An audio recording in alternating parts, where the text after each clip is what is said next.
Final roster is out for Team Dominican Republic, a group of 30 players they hope can bring home a second WBC title. One of the great powerhouses of the baseball world, year after year more Major League players come from the Dominican Republic than any other country outside the U.S. Some of the best players now and some of the best ever have come from there, but their performance through the first 4 WBCs has been mostly disappointing. In the inaugural Classic in 2006, they were expected to reach the final. They went undefeated in the first round, advanced out of the second round, but were beaten by Cuba in the semifinals. In 2009, they were beaten twice by the Netherlands and were eliminated in the first round. In 2013, they finally got it right, becoming the first and only team to go undefeated all the way through the tournament. In the championship game, they shut out Puerto Rico 3-0 to finish 8-0 for their first WBC title. In 2017, they started out right, going 3-0 in the first pool, including a win over USA. But in the second round, they lost to the 2 eventual finalists, Puerto Rico and USA, and did not reach the semifinals. In the 2019 Premier 12, they were eliminated in the group stage, falling to USA and Mexico. At the 2020 Tokyo Olympics, they won the bronze behind Japan and USA. For the 2023 WBC, they've got a tough assignment for the first round. Pool D is the toughest group of all, with Puerto Rico, Venezuela, Israel, and Nicaragua. A slow start is not an option here, but it should be pointed out that the last time Dominican Republic, Puerto Rico, and Venezuela were all in the same pool to start the tournament was in 2013, and that turned out just fine for the Dominicans. They've got a good pitching staff put together, not as good as they had hoped. The preliminary roster showed a staff that could dominate this tournament. After players like Luis Castillo, Framber Valdez, Luis Severino, and Freddie Peralta withdrew just a few weeks ago, it doesn't look so dominant, but they've still got arguably the best rotation of the 20 WBC teams, at least a top 3 rotation. Their ace is the reigning National League Cy Young winner, Sandy Alcantara. Last year with the Marlins, he started 32 games, led the league with 228 2/3 innings, averaging over 7 innings per start, a league-leading 6 complete games, ERA 2.28, WHIP 980, 207 strikeouts. Of course, he won't be asked to throw a complete game or even go 7 innings in the first round, but it's always good to have a Cy Young winner to lead your rotation. 25-year-old Astros right-hander Cristian Javier. He made 25 starts and 5 relief appearances, 194 strikeouts in 148 innings, ERA 2.54, WHIP 9.48. Last postseason, Javier showed he can perform in a big game. In Game 4 of the World Series, he threw the first 6 innings of a combined no-hitter. Johnny Cueto, a former Cy Young finalist, now 36, started 24 games with the White Sox last season, 158 innings, ERA 3.35, WHIP 12.25. Roansy Contreras, a rookie with the Pirates last year, threw 95 innings, mostly as a starter, ERA 3.79, WHIP 12.74. That'll be their starting rotation. It's not the dominant rotation they were expecting to have, but it's still one of the best in the WBC, and they won't be asking too much of their starters because they are bringing one of the best bullpens, and there are a lot of names to go over here. Brian Abreu of the Astros. He appeared 55 times in relief, 88 strikeouts in 60 innings, ERA 1.94, WHIP 11.77. In the postseason, he was even better. 10 games, 19 strikeouts in 11 1/3 shutout innings. Camilo Doval, a 25-year-old right-hander, appeared 68 times for the Giants, recorded 27 saves, 80 strikeouts in 67 innings, ERA 2.53, WHIP 12.41. A really strong finish to last season, named National League Reliever of the Month for September. He has a fastball that gets up to 104 miles an hour. Rafael Montero, Astros once again, 71 games, ERA 2.37, WHIP 10.24. 29-year-old Rangers right-hander Jose Leclerc, 39 games, 54 strikeouts in 47 innings, ERA 2.83, WHIP 11.33. 27-year-old Guardians right-hander Enyel De Los Santos, 50 appearances, ERA 3.04, WHIP 10.69. Yimi Garcia, 61 games with the Blue Jays, ERA 3.10, WHIP 10.49. Brewers right-hander Yoel Payamps, 41 games, ERA 3.23, WHIP 13.65. Left-hander Gregory Soto appeared 64 times for the Tigers, ERA 3.28, WHIP 13.76, with 30 saves, and made his second straight All-Star appearance. Padres right-hander Luis Garcia, 64 games, 3.39 ERA, 12.13 WHIP.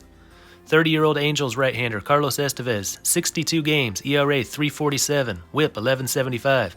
Diego Castillo made 59 relief appearances for the Mariners, ERA 3.64, WHIP 11.41.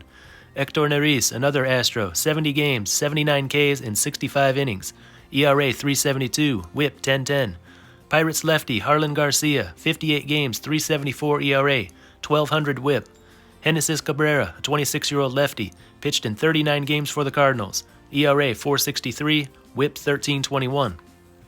37-year-old Cesar Valdez, interesting choice for the final roster here. He spent most of the 2022 season at AAA Salt Lake, where he had a 3.94 ERA and 23 starts, but he's been great in the winters back home in the Dominican Republic. This past winter, he was 6-0 with a 1.51 ERA and 9 starts, winning the Pitcher of the Year award for the second straight year, and he was just named Caribbean Series MVP last week. And a really curious pick is 29-year-old Astros right-hander Ronel Blanco. He made his major league debut in 2022, appearing in 7 games, allowing 5 runs and 12 base runners in only 6 1/3 innings. Both the rotation and the bullpen look pretty good. Ideally, Alcantara and Javier would be used for their first-round games against Puerto Rico and Venezuela, then used again in the 2 games of the final round. Venezuela is the first team they play, so that pitcher could pitch in the quarterfinals on 5 or 6 days rest, even more rest for the semifinals. They play Puerto Rico on the last day of pool play, so the starting pitcher for that game would be available for the championship game on 5 days rest. Cueto and Contreras are reliable enough to handle the other 2 games, and they've got enough arms in the bullpen to fill out the rest of the innings. If there are any pitching problems, their hitting can make up for it. As always, the Dominican Republic is a hitting team. 24-year-old Juan Soto, a left fielder and left-handed hitter, now with the Padres. In his 5 major league seasons, he's had an on-base percentage over 400 every single year, twice the league leader in on-base percentage, twice led the league in walks, including last year. His line for the 2022 season was .242, .401, .452, with 27 home runs, earning his 3rd Silver Slugger. 22-year-old center fielder Julio Rodriguez made his major league debut with the Seattle Mariners last season. 132 games, 28 home runs, 25 steals, slash line .284, .345, .509, Rookie of the Year, Silver Slugger, and came in 7th in MVP voting. 2 years ago, he was a member of Dominican Republic's bronze medal team at the Tokyo Olympics. In right, they've got Teoscar Hernandez. He won Silver Sluggers in 2020 and 2021. Took a little step back last year, but was still pretty good. 131 games, 25 home runs, 35 doubles, .267, .316, .491. Eloy Jimenez is another outfield option. He's only played in left in his 4 major league seasons. He hit 16 home runs in 84 games with the White Sox a year ago, slash .295, .358, .500. And there's Nelson Cruz. He'll be the first active player in WBC history to serve as general manager. Will also be used as an extra outfielder. Now 42, his best days are clearly behind him. In 2022, he played in 124 games, hit 10 home runs, with a line of .234, .313, .337. In the infield, their starting third baseman will be 2022 National League MVP runner-up Manny Machado. His line for the season was .298, .366, .531, 32 home runs, and 37 doubles. 25-year-old Astros shortstop Jeremy Pena got a Gold Glove and the World Series MVP in his first major league season. He hit .253, .289, .426, 22 home runs, and 11 steals. Little speed, some power. Average and on-base percentage don't look too impressive, but it was his first season.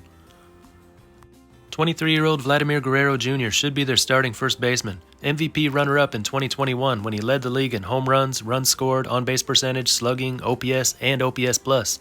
Numbers weren't quite as good in 2022, but he still hit 32 homers, with a line of .274, .339, .480, and won his first Gold Glove. Rafael Devers, a 26-year-old left-handed batting third baseman, hit .295, .358, .521, with 27 home runs. His biggest strength is hitting doubles. Last year he hit 42. Back in 2019, he hit 54. 27-year-old Brewers shortstop Willy Adames, .238, .298, .458, 31 homers, and 31 doubles. 21-year-old Rays infielder Wander Franco played all games at short last year but played a little at second and third the year before. Hit .277, .328, .417. 29-year-old Diamondbacks infielder Ketel Marte played all his games at second last year. In past years spent a little time at short and a lot of time in the outfield. Had a down season at the plate last year but still wasn't bad. 137 games, 12 home runs, .240, .321, .407. Robinson Cano is another option at second. He had an .896 OPS in 2020, then didn't play in 2021, and saw limited time last year, but he has been hitting the ball well in the Dominican League the last few winters. Behind the plate, they've got Gary Sanchez, not the hitter he used to be. Last year with the Twins, 128 games, .205, .282, .377. Still hit 16 home runs, though. Another catcher is 27-year-old switch hitter Francisco Mejia from the Rays. Played in 93 games, 83 at catcher. hit .242, .264, .381. Jose Ramirez and Starling Marte were a couple names on the preliminary roster that did not end up on the final roster, but even without those two, this lineup looks really tough. Combined with their pitching, this team looks like one of the favorites to win this thing. But will they? That first round assignment is a tough one. They can't afford a slip-up. 2 losses and they're out. 1 loss could mean a 3-way tie and they may or may not advance. Puerto Rico and Venezuela are bringing lineups that can come close to matching Dominican Republic for talent. Israel and Nicaragua are bringing teams capable of pulling off a surprise. Since they have the most talented players, I'd say their chances of getting out of Pool D is 60%. They'll be favored in every game, might lose once and still move on. It's hard to imagine them finishing third in their pool. Possible, but I'd bet on the Dominicans to make the top 2. Beyond that, they're very evenly matched with the U.S. team. If those two meet in the second round, it's 50-50. Against Mexico, a little better chance, maybe 70%. Of course, it depends on who's pitching for each team. And in the final round, the Dominicans have as good a chance as any team of winning it all. It seemed like they were putting together a roster that was going to be the clear favorite in this tournament. But after so many players were left off the final roster, especially the starting pitchers, they're not seen as the favorite to win, just one of the favorites. Instead of putting together the best WBC roster ever, they're bringing a team that's merely good enough to win it all. And they might do just that. But that's just what I think. Let me know what you think down in the comments. That's all for this one, and until next time, this is Baseball International. See ya.